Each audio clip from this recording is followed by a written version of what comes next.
And the first part I will discuss today is regarding stroke pathology and prognosis. So some stroke basics. The World Health Organization defines stroke as a rapidly developing clinical signs or a focal disturbance of cerebral function. The symptoms often last greater than 24 hours and may lead to death with no apparent cause other than that of vascular origin. What's really important here, I think, for us to take away is that stroke is rapidly developing and is an urgent medical condition. Oftentimes, patients may not realize the urgency of a stroke. And part of my role as a provider is to help increase their awareness that stroke really is an emergency, much as a heart attack is, and they should seek immediate medical care. The Global Burden of Disease Study ranks stroke as the second leading cause of death worldwide and accounts for approximately 5.5 million deaths per year. It's also the leading cause of disability worldwide. What's interesting about stroke is that the risk can be reduced with modifiable risk factors. And though there are several risk factors, some of which are modifiable and some of which aren't, we know that at the population level, blood pressure and smoking tobacco appear to be the two most important modifiable risk factors for stroke. Before we discuss stroke too extensively, I wanted to say a word on TIAs, or transient ischemic attacks.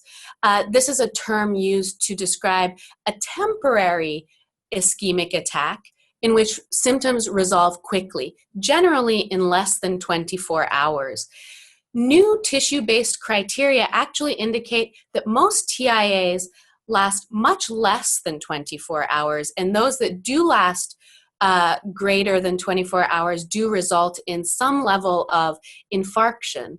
And so the new criteria indicate that a TIA is really an ischemic event without a resulting infarction and without resulting visibility on neuroimaging. So most last typically less than 1 hour, even within the 10 minutes range. And it's a rapid onset, again, of neurologic symptoms that then resolve quite quickly. And again, typically no evidence on neuroimaging. The mechanism is usually a transient occlusion, so an embolus with a spontaneous recanalization that occurs relatively quickly. And again, any neurologic symptoms that are evident resolve quickly. What's important about a TIA for us to really understand and educate our patients about is that TIAs are a risk factor for subsequent larger stroke. And approximately a third of individuals go on to have a more major stroke. So it is important for us to let our patients know that even if these symptoms resolve quickly, they should be letting us know about these events. There are two processes that result in a stroke.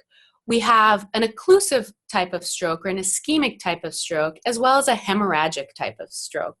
Occlusions or ischemic strokes account for the majority of strokes. About 80 to 85% of strokes we see tend to be secondary to a blockage. This blockage usually occurs by a thrombus or some sort of embolus and results in a loss of blood supply to the downstream neural tissue. You may be familiar with a TPA, which is an intervention that can, in some cases, based on evaluation by a physician, be administered to dissolve clot. A hemorrhagic stroke accounts for about 15 to 20% of strokes, so it's far less common, and results from a rupture of a vessel that results in the loss of blood supply, again, to that downstream neural tissue.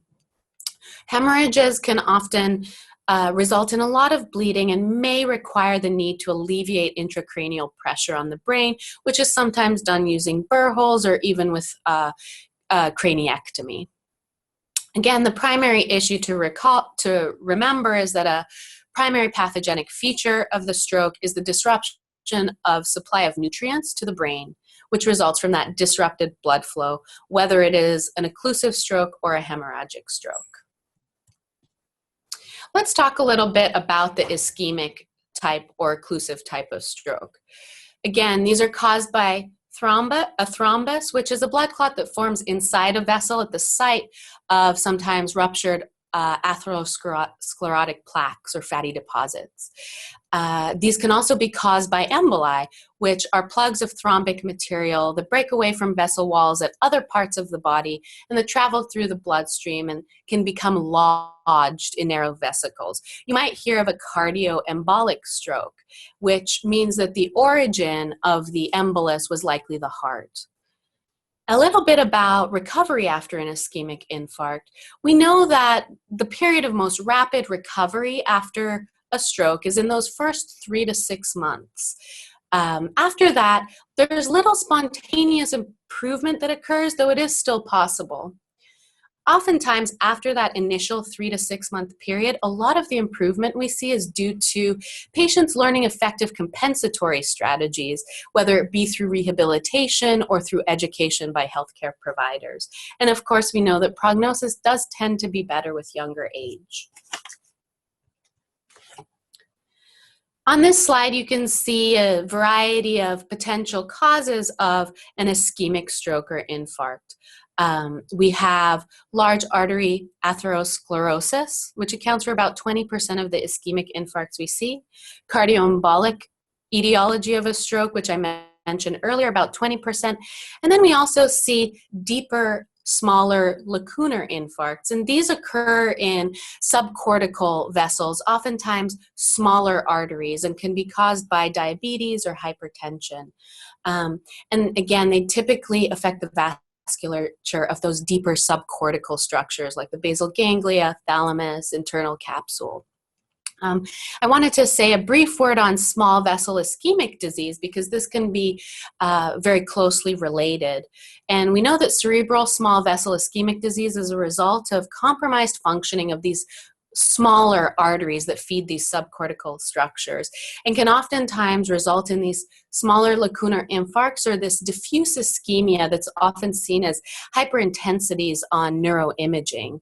And we know that these deep white matter changes, as they're often referred to, can be associated with varying levels of cognitive impairment and vascular dementia.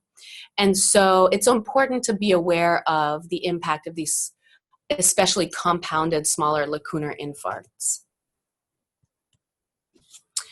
This is just a diagram to show what an ischemic infarct may look like.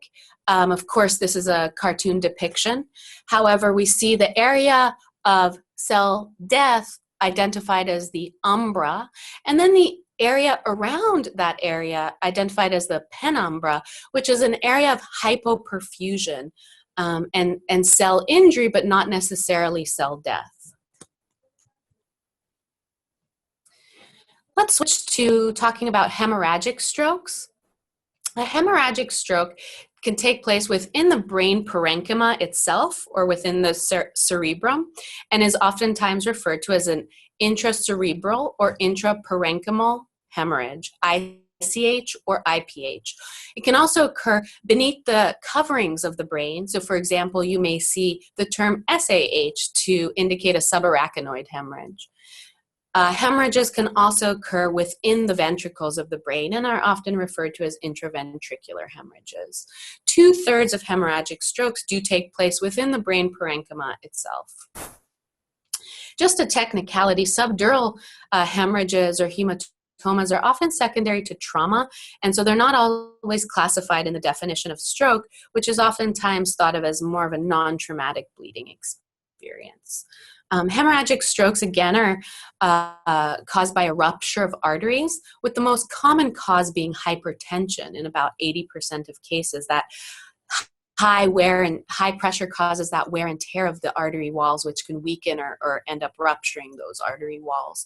There are also other causes of hemorrhagic strokes: vascular malformations, AVMs, aneurysms, tumors, anticoagulants, and cerebral amyloid angiopathy in the elderly can also be a cause of hemorrhagic strokes. Again, hemorrhagic strokes are oftentimes seen most commonly in deeper brain structures, those subcortical structures like the putamen, the caudate, or the thalamus, and less commonly in the cerebellum or the pons. A little bit about prognosis. The outcome information varies from study to study, but in general, hemorrhagic strokes do tend to have poor prognosis and outcomes. Depending on what study you look at, the patient death within the first 30 days ranges between 22 to 62%. And you can see here that the mortality rates are quite high. For those who do survive, about 70 to 75% of survivors do go on to have some form of physical or cognitive disability. And that's why it's so important for us, when possible, to have family, caregivers, loved ones involved in our treatment plan after an individual has a stroke, because oftentimes other individuals are going to have to be recruited to assist with care for the individual who's had a stroke. Thank you.